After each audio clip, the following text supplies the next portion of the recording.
வைத்தியர் கார்த்திகேயன். இன்னைக்கு நம்ம சொல்ல போகிற விஷயம் என்னன்னு பார்த்தீங்கன்னா, நம்ம உடம்புல இருக்கக்கூடிய நெகட்டிவ் எனர்ஜியை எப்படி நம்ம வாஷ் அவுட் பண்ணலாம், எப்படி பாசிட்டிவ் எனர்ஜியாக கன்வெர்ட் பண்ணலாம்.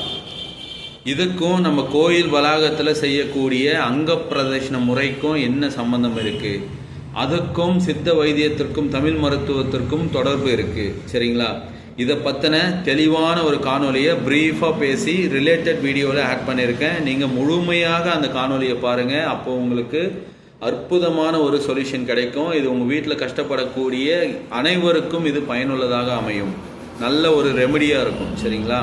அதனால் நீங்கள் இந்த காணொலியை முழுமையாக பாருங்கள். அனைவருக்கும் ஷேர் பண்ணுங்கள். உங்கள் குடும்பத்தில் இருக்கக்கூடிய பிள்ளைகள் முதல் பெரியவர்களுக்கு வரை சொல்லிக் கொடுங்க. ஆன்மீகம் என்பது ஒரு முக்கியமான மருத்துவ முறை. சரியா? அதையும் நம்ம கற்றுக்கணும். அப்போ தான் இந்த பூமியில் பஞ்சபூத சக்தியோட கனெக்டிவிட்டியில் இருக்க முடியும்.